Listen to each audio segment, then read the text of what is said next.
नमस्कार, स्वागत छ तपाईलाई यस च्यानल लर्निङ ट्रस्टमा। विभिन्न समसामयिक विषय र महत्त्वपूर्ण जानकारीको लागि यस च्यानललाई सब्स्क्राइब गर्नुहोला। आजको यस कार्यक्रममा भने किराँत वंशको उदय, शासनकाल र अन्त्य कसरी भयो भन्ने बारेमा छलफल गर्नेछौँ। आउनुहोस् नेपाल तथा विश्व इतिहासको बारेमा तथ्य तथा प्रामाणिक जानकारी दिने उद्देश्यका साथ यस कार्यक्रमलाई मन पराई धेरैभन्दा धेरै लाइक सब्स्क्राइब गरिदिनु हुन अनुरोध गर्दै आजको विषय वस्तुतर्फ लाग्न चाहन्छौँ।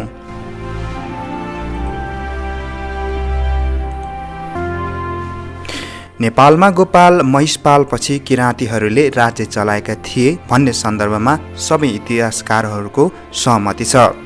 गोपाल वंश र महिषपाल वंश जस्तै यसको पनि स्रोतहरू वंशावली, पौराणिक तथा ऐतिहासिक ग्रन्थहरू भएकाले कतिपय विषयहरूको पूर्ण जानकारी आजसम्म पनि हुन सकेको छैन। तर किराँती कालको उत्तरार्ध समयका केही भर पर्दा स्रोतहरू पाइएकाले किराँतीहरूको इतिहास योभन्दा पहिलेको राजवंशको इतिहासभन्दा केही प्रामाणिक रहेको कुरालाई भने नकार्न सकिन्न। यसैलाई आधार मानेर सर्वप्रथम नेपालका किराँत राजवंशको उदय कसरी भयो भन्ने बारे छलफल गरौँ। नेपालमा महिषपालको राजवंशपछि मात्र किराँत वंशको सुरुवात भएको पाइन्छ। तर किराँतीहरू कसरी र किन नेपाल उपत्यकामा आए भन्ने बारे भने त्यति भरपर्दो स्रोतहरू भेटिएका छैनन्। त्यसैले नेपालमा किराँतीहरूको उदयको कुरा गर्दा सीमित स्रोतहरू जस्तै वंशावली, ऐतिहासिक तथा पौराणिक ग्रन्थहरूको भर पर्नुको अर्को विकल्प छैन। केही सीमित स्रोतहरूको अध्ययन गरेर हेर्ने हो भने नेपाल उपत्यकाको पूर्वीय पहाडी तथा हिमाली क्षेत्रमा किराँतीहरूले राज्य गर्दथे। किराँती राजा यलम्बरको पालामा पनि राजाहरूद्वारा राज्य विस्तार अभियानको क्रममा नेपाल उपत्यकामा आएको भन्ने अनुमान गर्न सकिन्छ। नेपालको पहिलो इतिहास लेखक विलियम कर्कप्याट्रिकको वंशावली अनुसार नेपाल उपत्यकामा महिषपाल वंशका अन्तिम राजा भुवन सिंहलाई उपत्यकाको पूर्वी सिमानादेखि दुधकोशी र देवांश प्रदेशसम्म किराँत सेना एकत्रित गरी किराँत राजा यलम्बरले सबै जातिमाथि विजय प्राप्त गरी नेपालमा किराँत वंशको चक बसालेका थिए भनेका छन्। भाषा तथा राइट वंशावलीका अनुसार पनि म्लेच्छ जातिका किराँतहरूको पूर्वी देशबाट महाप्रताप समाहित महिषपाल वंशका राजा भुवन सिंहसँग युद्ध गरी उनलाई पराजित गरेर नेपालमा किराँत राज परम्पराको सूत्रपात गरेका थिए भनी लेखेका छन्। गोपाल राजवंशावली अनुसार पनि तामाकोशी र सुनकोशीको बीच भूभागमा अवस्थित रहेको राज्यका किराँतहरूले नेपालमा महिषपाल जातिलाई जितेर किराँत राज्यको आरम्भ भएको थियो भनेर जनाएको छ। त्यसैले यी स्रोत मान्ने हो भने किराँतहरू तत्कालीन नेपाल राज्यको पूर्व इलाकाबाट आएको र महिषपाल वंशीय राजालाई पराजित गरी किराँत राजवंशको सूत्रपात गरेको भन्ने कुरा स्पष्ट हुन्छ। तर यदि किराँत इतिहास केलाउने हो भने किराँत राज्यका राजा यलम्बरभन्दा पहिलेका राजाहरू को थिए, कसरी राज्य शासन गर्दथे आदिबारे त्यति प्रामाणिक स्रोत भने पाइएको छैन। त्यसैले अचानक यलम्बरले नेपालमाथि आक्रमण गरी पराजित गरेका थिए भन्ने विषय पनि अपुरो र असान्दर्भिक देखिन्छ। त्यसैले एक विभिन्न कालखण्डमा गौरवशाली इतिहास बोकेको किराँत जातिको इतिहासको खोजी गर्नुपर्ने हुन्छ। यसै सन्दर्भमा विभिन्न इतिहासकारहरूले नलेखेका भने अवश्य होइनन्, तर पनि अनुसन्धान तथा खोजहरू धेरै सीमित रहेको पाइएको छ। कतिपय लेखक तथा इतिहासकारहरूको भनाइलाई आधार मान्ने हो भने किराँतहरू उपत्यकामा पनि गोपाल वंशभन्दा धेरै पहिलेदेखि रहिआएका थिए। यसै विषयलाई प्रकाश पार्दै प्राचीन भारतमा किराँतहरूको नामक पुस्तकका लेखक जीपी सिंहले किराँतहरू नेपाल उपत्यकाका पहिलो बासिन्दाहरू थिए भनी लेखेका छन्। त्यस्तै टोनी हेगनका अनुसार तत्कालीन नेपाल अर्थात् काठमाडौँ उपत्यकामा सबैभन्दा पहिलो बसोबास गर्ने जाति नै किराँत हुन् भनेका छन्। अझ योभन्दा एक कदम अघि बढ्दै डाक्टर स्वामी प्रपन्नाचार्य लेख्छन्, शाहवंशी राजाहरू बाहेक लिच्छिवी र मल्ल पनि किराँतका विभिन्न शाखा मध्येका राजाहरू हुन्। अझै एउटा महत्त्वपूर्ण कुरा त के हुन सक्छ भने प्राचीन हिन्दू धर्म ग्रन्थले पनि किराँतीहरूलाई अनार्य मान्दै आएको र गोपाल वंशभन्दा पहिले उपत्यकामा नाग वंशहरू थिए भनिएको सन्दर्भमा कतै यी नागहरू पनि किराँतीहरूकै शाखा थिए कि भन्ने विषयलाई पनि एक तर्कका रूपमा प्रस्तुत गर्न सकिन्छ। यसपछि पौराणिक ग्रन्थको सन्दर्भलाई उल्लेख गर्ने हो भने श्रीकृष्ण आएर हिन्दू धर्मको विस्तार गरेको हुनसक्छ र यही नाग वंशलाई हिन्दू धर्ममा परिवर्तन गरिएपछि गोपाल या महिषपालको नामाकरण गरिएको हुन सक्छ। यही सन्दर्भलाई उल्लेख गर्दै पूर्वी इतिहासविद सिल्वा लेबी पनि नेपालमा यलम्बर पूर्वकार गोपाल र महिषपाल वंश राजाहरू पनि किराँती हुन् भन्ने लेखेका छन्। यसरी हेर्ने हो भने पनि किराँतीहरूको अस्तित्व प्राचीन कालदेखि नै रहेको देखिन्छ। तर किराँतीहरू उपत्यकामा नै थिए अथवा उपत्यका बाहिरबाट आए भन्ने भनाइमा भने विभिन्न मतहरू प्रस्तुत भएकोले यो सन्दर्भमा कुनै निश्चित बिन्दुमा पुग्न भने सकिएको छैन। यसकारण अनुसन्धानबाट किराँतीहरूले शासन गरेको कुरा स्वीकार गरे पनि किराँती कसरी उपत्यकामा आएर किराँत राजवंशको सूत्रपात गरे भन्ने विषयमा भने अझै अध्ययन तथा अनुसन्धानको खाँचो रहेको छ। किराँतहरूले महिषपाल वंशीय राजालाई पराजित गरेर होस् या महिषपाल वंशीय राजाकै उत्तराधिकारीको रूपमा होस् नेपालमा यलम्बरद्वारा नै किराँत राजवंशको सुरुवात भयो भन्ने कुरामा भने इतिहासकारहरूको सहमति रहेको छ। यसरी यलम्बरबाट सुरु भएको किराँती राजाहरूको क्रम कहिलेसम्म रह्यो र कुन कुन राजाले कति वर्षसम्म राजकाज गरे यस विषयमा चर्चा गरौँ।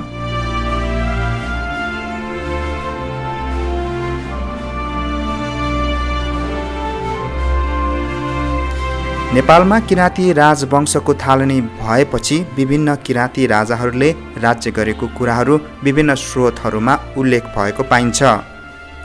तर ती राजाहरूले कति वर्षसम्म राज्य गरे भन्ने सन्दर्भमा भने एकरूपता देखिँदैन।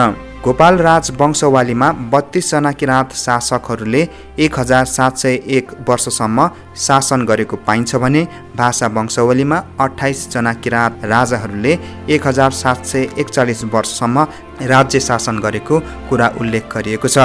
यस्तै कर्क प्याट्रिकको वंशावलीमा 27 जना राजाहरूले 1630 वर्षसम्म राज्य शासन गरेको कुरा प्रस्तुत गरिएको छ। यसै गरी डेनियल राइटले नेपालमा किराँत वंशका 29 जना राजाहरूले 1118 वर्षसम्म राज्य चलाएका कुरा बताएका छन्। यो तथ्याङ्क भन्दा फरक सिल्वा लेबीले नेपालमा जम्मा 26 जना राजाहरूले 1178 वर्षसम्म राज्य चलाएका कुरा उल्लेख गरेका छन्। तर तुलसीराम वैद्यका अनुसार किराँतकाल ईस्वी पूर्व 1336 सुरु भएर ईस्वी पूर्व 536 अन्त्य भएको र जम्मा 800 वर्ष शासन गरेको कुरा उल्लेख गरिएको छ। यस प्रकार विभिन्न स्रोत अनुसार राजाहरूको सङ्ख्या र शासनकालको अवधिमा फरक परे तापनि किराँत वंशले नेपालमा 1 शताब्दीभन्दा धेरै वर्ष राज्य गरेको कुरामा एकमत देखिएको छ। यसरी 1 शताब्दीभन्दा धेरै राज्य शासन गरेको किराँतकालमा के कस्ता घटनाहरू भए र सो घटनाबारे ऐतिहासिक स्रोतमा कसरी उल्लेख भएका छन् सोबारे चर्चा गरौँ।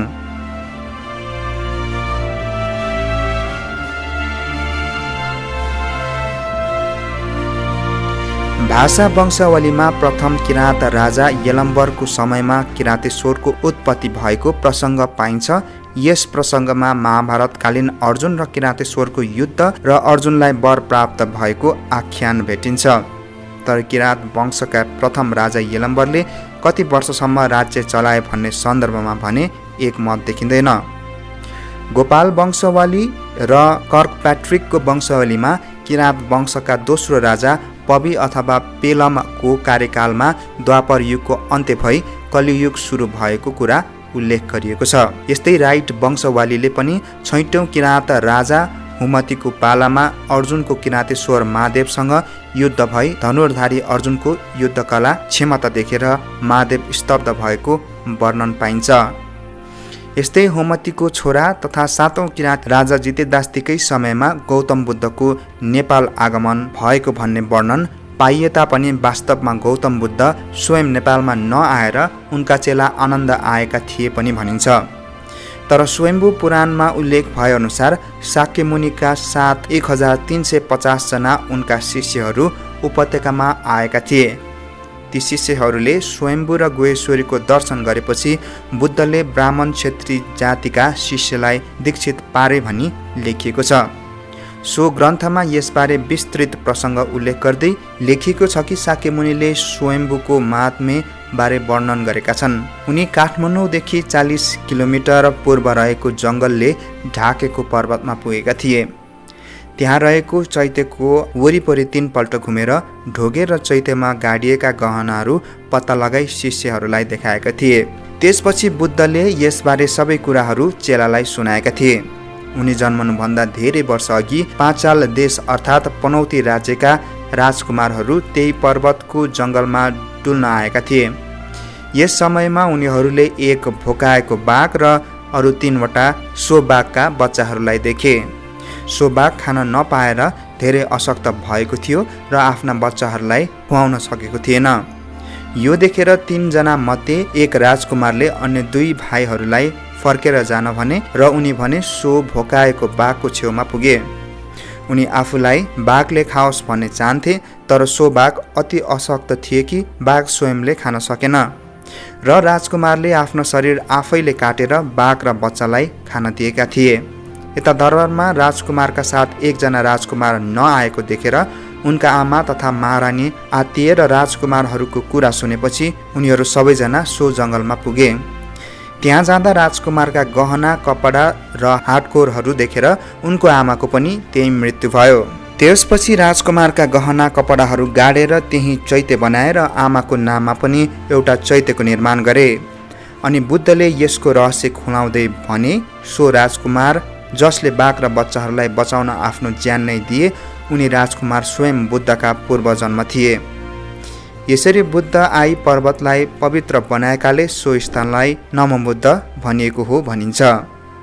राइट वंशावलीका अनुसार जितेदास्तीको पालामा नै महाभारतको युद्ध भएको भन्ने उल्लेख गरिएको छ।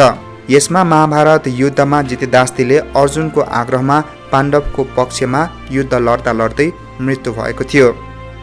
यस्तै 14औं किराँत राजा स्तुङ्गको समयमा नेपालको प्रसिद्धि सुनेर मगधका मौर्य सम्राट अशोक आफ्ना प्रजा र अनेक परिवारहरू लिएर तीर्थ गर्न नेपाल आएका थिए।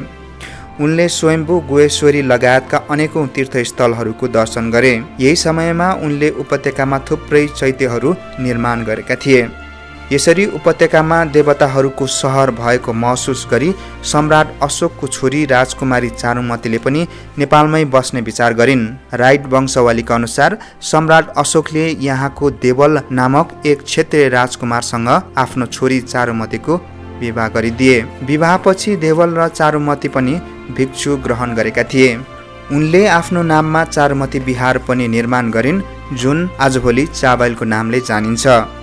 यस प्रकारको किराँत राजवंशको समयमा भएका विभिन्न ऐतिहासिक घटनाबाट के नतिजामा पुग्न सकिन्छ भने नेपाल राज्यको प्रतिष्ठा सो समयमा धेरै माथि रहेको र अन्य बाह्य देशसँग नेपालको राम्रो सम्बन्ध रहेको जनाउँदछ। यसबाट यो पनि बुझ्न सकिन्छ कि नेपालको आर्थिक सामाजिक विकासमा किराँत राजाले एक राम्रो भूमिका निर्वाह गर्नुका साथै कूटनीतिक तहमा पनि राम्रो मूल्याङ्कन गर्न सकेको भान हुन्छ। किराँत राजवंशले 1 शताब्दीसम्म एक छत्र रूपमा शासन चलाउन सफल भएको देखिन्छ। यति लामो समयसम्म राजवंशको रूपमा रहेको किराँतहरूको पतन चाहिँ कसरी भयो त भन्ने प्रश्न पनि उठ्ने गर्छ। यी प्रश्नको उत्तर खोज्दै यस खुल्दुली मेट्ने प्रयास गरौँ।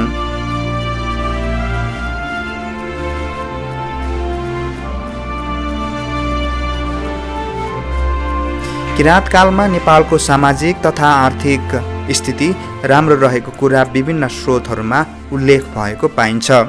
यसका साथै सामाजिक न्यायका कुरा गर्दा किराँती धार्मिक ग्रन्थलाई अघि सारिएको कुरा प्रष्ट हुन्छ। किराँत वेद अनुसार ऐन कानुन छाड्ने राजाको दशा पहाडको टाकुरामा भुत्ला बेगरको चराजै हुन्छ। न्याय निसाफ भएन भने मानिस सबै पशुपक्षीको जस्तो भएर पनि मासिन जान्छन्। न्याय बिगारे परमात्मा रिसाउनुहुन्छ, न्याय बिगार्नेको आयु घट्न जान्छ र ईश्वरले पनि उसलाई फेरि न्याय गर्ने छैनन्। यस प्रकारको धेरैजसो किराँत राजाहरू भने न्याय निसाफमा निष्पक्ष रहेको कुरा स्वीकार गरिएको छ। इतिहासका ज्ञाता जगदीश चन्द्र रेग्मीले किराँतहरूको समय ईसापूर्व 1000 तिर नेपालमा शैव धर्मले लोकप्रियता प्राप्त गरेको र शिवलाई नै किराँतहरूले कुल देवता मानेको कुरा उल्लेख गरिएको छ। नेपालमा देवी देवतालाई पनि किराँतकालीनकै मानिएको छ। नेपालको राज संस्था अर्थात् शाह वंशीय राजा हुँदा श्री 5 को शाही निशानमा रहेको सिंह पनि किराँतहरूको चिन्ह हो भनिन्छ।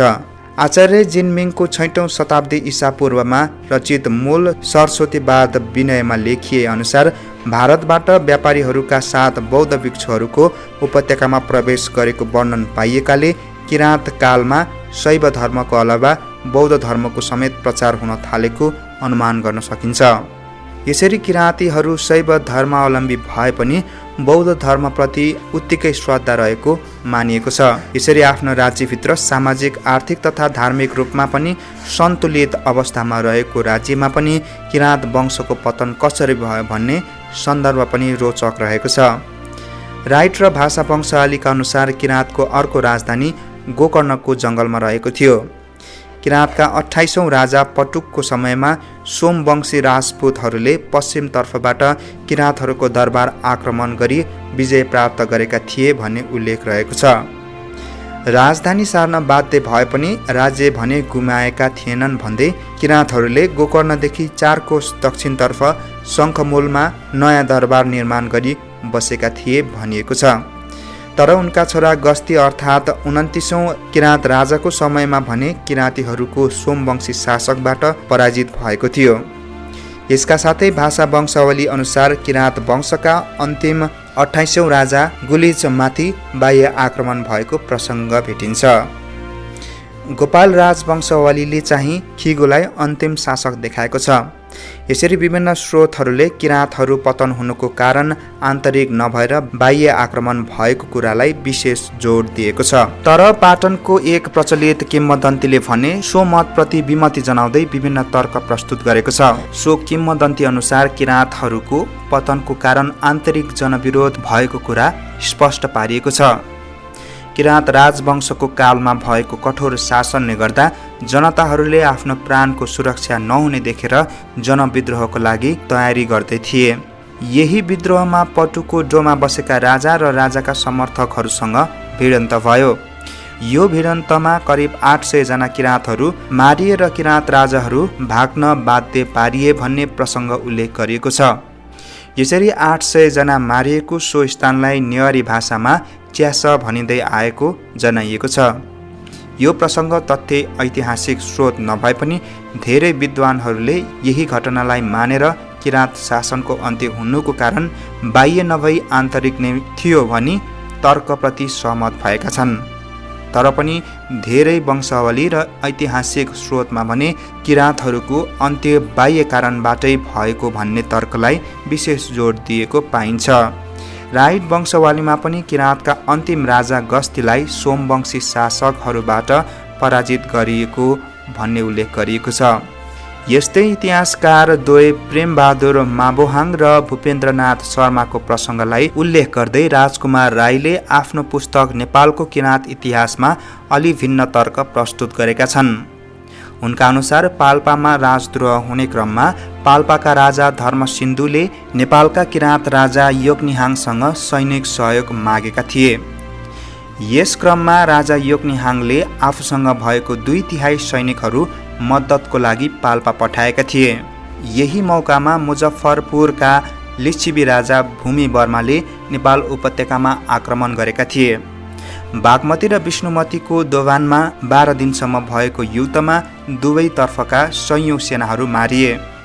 अन्ततः कम सैनिकका कारण किराँतीहरूको हार भयो। राजा योगनिहाङले बचेका सेनाहरू लिई बनेपातिर गई त्यतै राजधानी बनाएका थिए। राजा योगनिहाङको मृत्यु पनि बनेपामै भयो।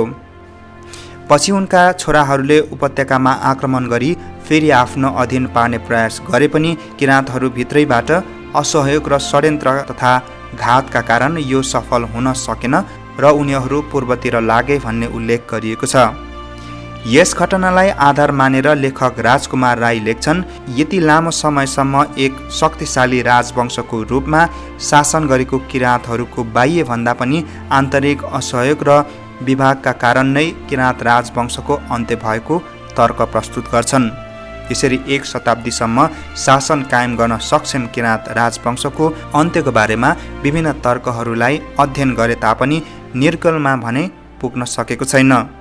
तथापि यसको लागि अझै अध्ययन र अनुसन्धानको आवश्यक रहेको कुरालाई भने नकार्न सकिन्न। तपाईले यो कार्यक्रम कस्तो लाग्यो कृपया कमेन्ट बक्समा लेखी पठाउनुहोला। यस्तै विभिन्न समसामयिक विषय र महत्त्वपूर्ण जानकारीको लागि यस च्यानललाई सब्स्क्राइब गरी नजिकै आउने बेल आइकनमा दबाई अलमा थिच्नुहोला। अर्को भिडियोमा फेरि भेट्ने बाचा गर्दै बिदा माग्न चाहन्छौँ। नमस्कार।